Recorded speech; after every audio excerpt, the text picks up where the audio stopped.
ಕಾಂಗ್ರೆಸ್ ಪಕ್ಷಾದೇಶಕ್ಕೆ ಹಲವಾರು ಕೊಡುಗೆಯನ್ನು ಕೊಟ್ಟಿದೆ ರಾಹುಲ್ ಜಾರಕಿಹೊಳಿ. ಬೆಳಗಾವಿ ಜಿಲ್ಲೆ ರಾಮದುರ್ಗ ಪಟ್ಟಣದ ಅರಿವೆಂಚಿ ಕಲ್ಯಾಣ ಮಂಟಪದಲ್ಲಿ ಯುವ ಕಾಂಗ್ರೆಸ್ನ ಚುನಾವಣೆಯ ಪೂರ್ವಭಾವಿ ಸಭೆಯನ್ನು ಕಾಂಗ್ರೆಸ್ನ ಅಧ್ಯಕ್ಷ ರಾಯಪ್ಪ ಕತ್ತಿ ಅವರ ಅಧ್ಯಕ್ಷತೆಯಲ್ಲಿ ಕರೆಯಲಾಗಿತ್ತು. ಈ ಸಂದರ್ಭದಲ್ಲಿ ರಾಮದುರ್ಗ ತಾಲೂಕಿನ ಕಾಂಗ್ರೆಸ್ ಮುಖಂಡರು ಯುವಕರಿಗೆ ಸಲಹೆ ಸೂಚನೆಯನ್ನು ನೀಡಿ ಮಾತನಾಡಿದರು.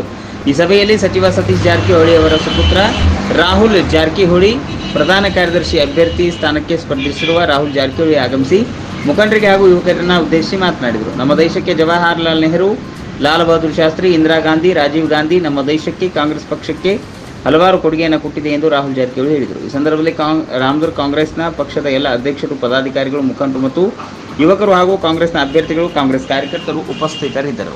ಈ ಇಲೆಕ್ಷನ್ ಯಾಕೆ ಬಂತು, ಎದುರಿಸುವಂತ ಬಂತು ಅಂತೇಳಿ, ಯಾಕೆ ಹಿರಿಯರು ಒಗ್ಗಟ್ಟಾಗಿದ್ದೀರಿ, ಹುಡುಗರು ಒಗ್ಗಟ್ಟಾಗಿಲ್ಲ ಅನ್ನೋಂಥ ಪದಕ್ಕನ್ನು ಇಲೆಕ್ಷನ್ ಮಾಡ್ಯಾರ. ಈಗ ಅವ್ರು ಇದ್ರಾಗ ಹೆಂಗೆ ಹೋಗ್ತಿದ್ರು ಅಂತಂದ್ರೆ ಒಟ್ಟ ಮೋದಿ ಅನ್ಕೋತ ಹುಡುಗರು ಓಲೈಸ್ಕೊಂಡು ಅಂತ ಹೋಗ್ಬಿಡ್ತಿದ್ರು. ಈಗ ಇಂಥ ಕಡೆ ಏನು ಮಾಡ್ಬೇಕಂತ ಮಾಡ್ಯಾರ ಅಂತಂದ್ರೆ ಯುವಕರಿಗೆ ಒಂದು ಅಧ್ಯಕ್ಷ ಸ್ಥಾನ ಕೊಡಬೇಕು, ಯುವಕರಿಗೆ ಒಂದು ಇದು ಮಾಡ್ಬೇಕಂತ ಹೇಳಿ ವಿಚಾರ ಡಿಸಿಷನ್ ತೊಗೊಂಡು ಈ ನಿರ್ಣಯಕ್ಕೆ ಬಂದಾರ. ಇದು ಅಷ್ಟು ಸರಳಲ್ಲೂ ಇಲ್ಲ. ಮತ್ತು ಇದು ಓಟ್ ಹಾಕೋದು ಅಂತಂದ್ರೆ ಮಿನಿಮಮ್ ಒಂದು 10 ನಿಮಿಷ ಬೇಕು, ಮಿನಿಮಮ್ 10 ನಿಮಿಷ ಬೇಕು.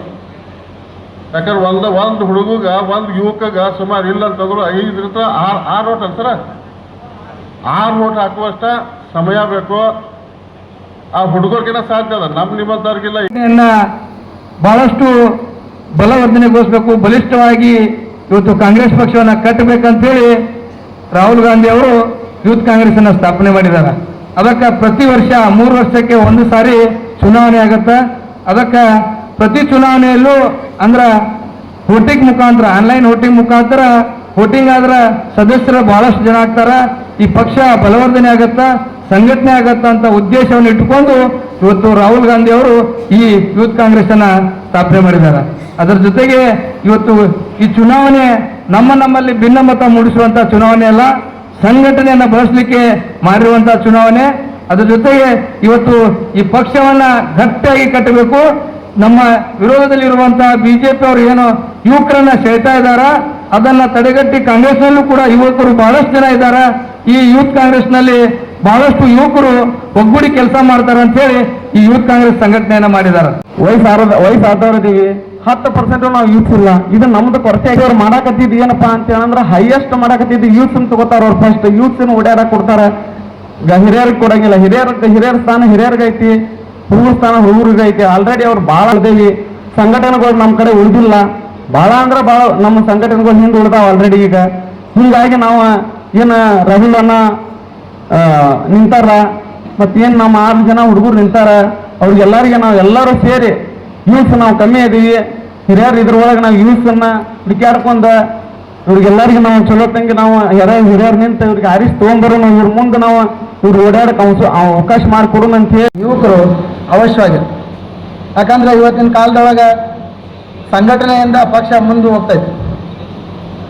ಈ ದೇಶದ ಯೂತ್ ಕಾಂಗ್ರೆಸ್ಗೆ ರಾಹುಲ್ ಗಾಂಧಿ ಅವರು ಬಹಳ ಒಂದು ಸ್ಪಷ್ಟತೆ ಕೊಟ್ಟ ಸ್ಪಷ್ಟವಾಗಿ ನಡೆಸಿದ್ರಂತೇಳಿ ಮೊನ್ನೆ ಒಂದು ಚುನಾವಣೆ ಒಳಗೆ ಕಾಂಗ್ರೆಸ್ ಸ್ಪಷ್ಟ ಒಂದು ಬಹುಮತದೊಳಗೆ ಬರೋದಾಗಲಿ, ಒಂದು ಮುಂಚೂಣಿ ಘಟನೆ ಬರೋಕ್ಕೆ ಕಾರಣ ಏನಂತಂದ್ರೆ ಯೂತ್ ಕಾಂಗ್ರೆಸ್. ಯಾಕಂತಂದ್ರೆ ನಮ್ಮ ಕಾಂಗ್ರೆಸ್ದೊಳಗೆ ಒಂದು ಏನದ ತೊಂದರೆ ಐತೆ ಅಂತಂದ್ರೆ ಪ್ರಚಾರ ಕಡಿಮೆ. ಈ ಪ್ರಚಾರ ಆಗಲಿಲ್ಲ ಅಂತಂದ್ರೆ ಕಾಂಗ್ರೆಸ್ ಬಲಿಷ್ಠ ಆಗೋದಿಲ್ಲ. ಪ್ರಚಾರ ಆಗ್ಬೇಕಂತಂದ್ರೆ ಯುವಕರ ಅವಶ್ಯಕತೆ ಇದೆ. ಇಲ್ಲಿ ಉದ್ದೇಶ ಏನಂತಂದ್ರೆ ಈ ತಾಲೂಕಿನೊಳಗೆ ಕಾಂಗ್ರೆಸ್ ಉಳಿಬೇಕು, ರಾಜ್ಯದೊಳಗೆ ಕಾಂಗ್ರೆಸ್ ಉಳಿಬೇಕು. ಯುವಕರು ಬಲಿಷ್ಠ ಆತಂದ್ರೆ ಈ ದೇಶ ಕಾಂಗ್ರೆಸ್ ಸುಖ ನಡೆಯೋಕೆ ಏನು ಅನಿವಾರ್ಯ ಆಗೋದಿಲ್ಲ. ಅವಶ್ಯವಾಗಿ ಯುವಕರು ಮುಂದೆ ಬರ್ಬೇಕಂತಂದ್ರೆ ನಾವೆಲ್ಲ ಯುವಕರು ಸೇರಿ ಆನ್ಲೈನ್ ಮೂಲಕ ಈ ಕಾಂಗ್ರೆಸ್ ಅಧ್ಯಕ್ಷರನ್ನು ಆಯ್ಕೆ ಮಾಡಬೇಕು. ಇದೊಂದು ಕಾರ್ಯಕ್ರಮದ ಉದ್ದೇಶ ಏನಂದ್ರೆ, ನಮ್ಮ ಯುವ ಕಾಂಗ್ರೆಸ್ ಲಾಸ್ಟ್ ಟೈಮ್ ನಮ್ಮ ಯುವ ಕಾಂಗ್ರೆಸ್ ಅಧ್ಯಕ್ಷರಾದಂಥ ನಮ್ಮ ಕೃಷ್ಣಗೌಡ ಅಣ್ಣ ಆಯಿತು, ಹಾಗೆ ನಮ್ಮ ವಿಜಯ್ ಕುಮಾರ್ ಅಣ್ಣ ಆಯಿತು.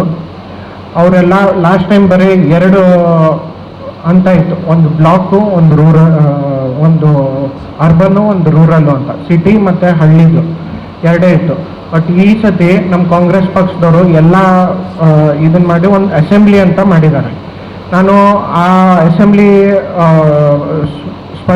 ಅಸೆಂಬ್ಲಿ ಕ್ಷೇತ್ರಕ್ಕೆ ಸ್ಪರ್ಧೆ ಮಾಡ್ತಿದ್ದೀನಿ. ಮೊದಲನೇದಾಗಿ ಇನ್ನೊಂದು ಹೇಳಬೇಕು ಅಂತಂದರೆ, ನಾನು ಈಗ ಒಂದು 6-7 ತಿಂಗಳಾಯ್ತು ನಾನು ಇಂಜಿನಿಯರಿಂಗ್ ಮುಗಿಸಿ ನಾನು ಇಲ್ಲಿ ಬಂದು ರಾಮದುರ್ಗ ಜನತೆಗೆ ಎಲ್ಲ ಪರಿಚಯ ಆಗ್ತಿದ್ದೀನಿ ಈಗೀಗ. ಇನ್ನೊಂದೇನು ಅಂದರೆ ನಾನು ಫಾರಿನ್ಗೆ ಹೋಗಿ ಅಬ್ರಾಡ್ಗೆ ಹೋಗಿ ನನ್ನ ಹೈಯರ್ ಸ್ಟಡೀಸ್ MTech MS ಮಾಡಬೇಕು ಅಂತ ಭಾಳ ಆಸೆ ಇತ್ತು ನನಗೆ. ಬಟ್ ಟೈಮ್ ಬೀಯಿಂಗ್ ನಮ್ಮದು ಎಲ್ಲರಿಗೂ ಗೊತ್ತಿರೋ ಹಾಗೆ ನಮ್ಮ ದೊಡ್ಡಪ್ಪರಿಗೂ ಸ್ವಲ್ಪ ಹೆಲ್ತ್ ಇಶ್ಯೂಸ್ ಆಯಿತು. ಅದರಿಂದ ಅದಕ್ಕೋಸ್ಕರ ಅಂತಲೇ ಇಲ್ಲ, ನಮ್ಮ ರಾಮದುರ್ಗ ಜನರಿಗೆ ಇನ್ನೊಂದು ಮೇನ್ಲಿ ನಮ್ಮ ರಾಮದುರ್ಗ ಯುವಕರಿಗೆ ಇನ್ನೊಂದು ಕೈ ಜೋಡಿಸೋಣ ಅಂತ ಎಲ್ಲ ನನ್ನ ಫಾರಿನ್ಗೆ ಹೋಗೋ ಪ್ಲ್ಯಾನ್ಸ್ ಎಲ್ಲನೂ ಡ್ರಾಪ್ ಮಾಡಿಬಿಟ್ಟು ನಮ್ಮ ದೊಡ್ಡಪ್ಪರ ಜೊತೆ ನಮ್ಮ ರಾಮದುರ್ಗ ಅಭಿವೃದ್ಧಿಗೆ ಇನ್ನೊಂದು ಕೈ ಜೋಡಿಸೋಣ ಅಂತ ಇಲ್ಲೇ ಉಳ್ಕೊಂಡಿದ್ದೀನಿ. ಅದಕ್ಕೋಸ್ಕರ ಎಲ್ಲರಿಗೂ ನಿಮ್ಮದು ಆಶೀರ್ವಾದ ಬೇಕು. ನಿಮ್ಗೆಲ್ಲರಿಗೂ ಗೊತ್ತಿದ್ದಂಗೆ ನಮ್ಮ ರಾಮದುರ್ಗ 10 ವರ್ಷದಿಂದ ಹೆಂಗಿತ್ತು ಅಂತ ನಿಮಗೆ ಗೊತ್ತು. ಯಾರು ರಾಮದುರ್ಗ ಎಲ್ಲಿದೆ ಅಂತಂದರೆ ಯಾರೂ ಗೊತ್ತಿಡಿತಿರ್ಲಿಲ್ಲ. ನಮ್ಮ ರಾಮದುರ್ಗ ಎಲ್ಲಿ ಬೆಂಗಳೂರಿಗೆ ರಾಮದುರ್ಗ ಅಂದ್ರೆ ಎಲ್ಲೈತ್ರಿ ಅಂತ ಕೇಳೋರು. ಬಟ್ ಈಗ ಅದ ಯಾವ ಮೂಲಿಗೆ ಹೋಗಿ ಕೇಳ್ರಿ ನಮ್ಮ ರಾಮದುರ್ಗ ಅಂದ್ರೆ ಎಲ್ಲೈತಿ ಅಂತ ಎಲ್ಲರೂ ಗುರುತು ಮಾಡಿ ಹೇಳ್ತಾರೆ.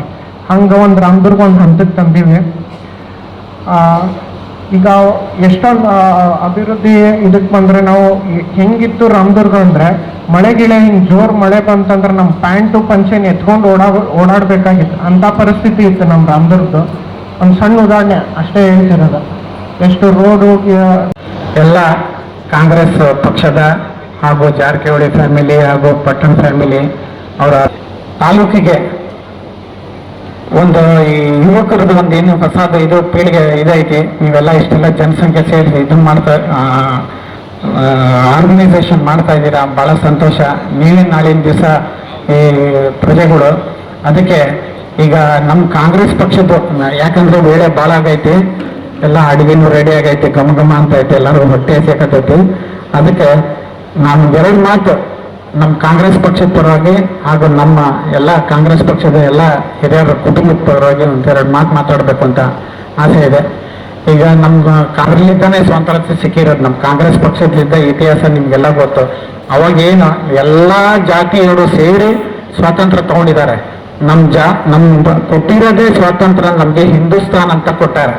ಅದಕ್ಕೆ ಕೆಲವು ಏನಪ್ಪಾ ಅಂತಂದ್ರೆ ಈ BJP ಸಂಘಟಕರು RSS ಅವರು ಹಿಂದೂ ರಾಷ್ಟ್ರ ಮಾಡಕ್ ಹೋಗ್ತೀನಿ ಅಂತಾರೆ. ನಮ್ಗೆ ಸಿಕ್ಕಿರೋದೇ, ನಮ್ಗೆ ರಾಷ್ಟ್ರ ಕೊಟ್ಟಿರೋದು, ನಮ್ಗೆ ಅಧಿಕಾರ ಕೊಟ್ಟಿರೋದೇ, ನಮ್ಗೆ ಸ್ವಾತಂತ್ರ್ಯ ಕೊಟ್ಟಿರೋದೇ ಹಿಂದೂಸ್ತಾನ್ ಅಂತ ಕೊಟ್ಟಿರೋವಾಗ ಇವರೆಲ್ಲ ವಿಷ ಬೀಜ ಬಿತ್ತಾ ಇದಾರೆ ಜಾತಿದು. ಅದಕ್ಕೆ ದಯವಿಟ್ಟು ಯಾರು ಈ ಜಾತಿ ಬಗ್ಗೆ ಯಾರು ಇದು ಮಾಡ್ಬೇಡ್ರಿ. ಒಂದು ಗಂಡು ಇನ್ನು 2 ಜಾತಿ ಇರೋದು ನಮ್ಮ ದೇಶದಾಗೆ.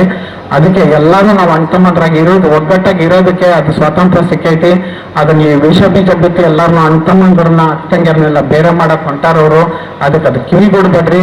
ನಮ್ಮ ದೇಶನ, ನಮ್ಮ ಭಾರತ ಮಾತೆನ ನಾವು ಉಳಿಸ್ಕೋಬೇಕಾಗೈತಿ.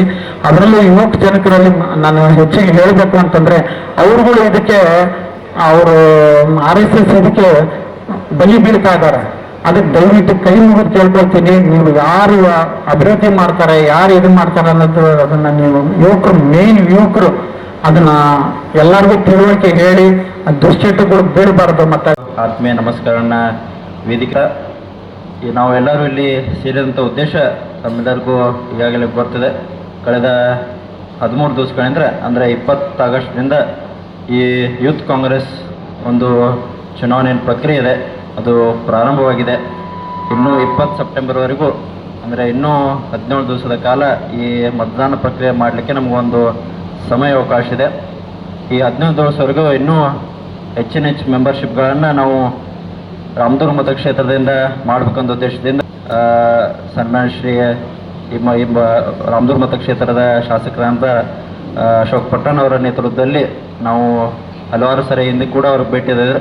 ಅವರು ಕೂಡ ಭಾಳಷ್ಟು ಉತ್ಸಾಹಪೂರ್ವಕವಾಗಿ ನೀವೆಲ್ಲ ಯುವಕರು ಸೇರ್ಕೊಂಡು ಈ ಕಾರ್ಯಕ್ರಮವನ್ನು ಮಾಡಿರೋಂಥ ಸಂದೇಶವನ್ನು ಅವರು ಕೂಡ ಹೇಳಿದರು. ಅವರ ಮಾರ್ಗದರ್ಶನದಂತೆ, ಅವರ ಒಂದು ಆದೇಶದಂತೆ ನಾವೆಲ್ಲ ಈ ಸಭೆಯನ್ನು ಈಗಾಗಲೇ ಮಾಡಿದ್ವಿ. ಅದಕ್ಕೆ ಈ ಯೂತ್ ಕಾಂಗ್ರೆಸ್ ಮುಖಾಂತರ ಅನೇಕ ಯುವಕರಿಗೆ ಅವರು ರಾಜಕೀಯ ಒಂದು ವೇದಿಕೆಯಲ್ಲಿ ಬರಲಿಕ್ಕೆ ಒಂದು ಸುವರ್ಣವಾದಂಥ ಅವಕಾಶ ನಮ್ಮ ಪಕ್ಷದ ವರಿಷ್ಠರಾದಂಥ ರಾಹುಲ್ ಗಾಂಧಿಯವರಾಗಿರ್ಬೋದು, ಸೋನಿಯಾ ಗಾಂಧಿಯವರು ಎಲ್ಲ ಒಂದು ಈ ವೇದಿಕೆಯನ್ನು ಅವ್ರು ತಯಾರು ಮಾಡಿ ಕೊಟ್ಟಿದ್ದಾರೆ. ಯಾಕಂದರೆ ನಮ್ಮ ಪಕ್ಷದ ಇತಿಹಾಸ, ನಮ್ಮ ಪಕ್ಷದ ಒಂದು ಸಿದ್ಧಾಂತಗಳನ್ನು ಯುವಕರಿಗೆ ತೋರಿಸ್ಕೊಡ್ಬೇಕು, ಅವರಿಗೆ ಒಂದು ಅದರ ಪರಿಚಯ ಆಗಬೇಕಂತ ಉದ್ದೇಶದಿಂದ ಈ ಒಂದು ಯೂತ್ ಕಾಂಗ್ರೆಸ್ ವೇದಿಕೆಯನ್ನು ಅವ್ರು ತಯಾರು ಮಾಡಿದ್ದಾರೆ.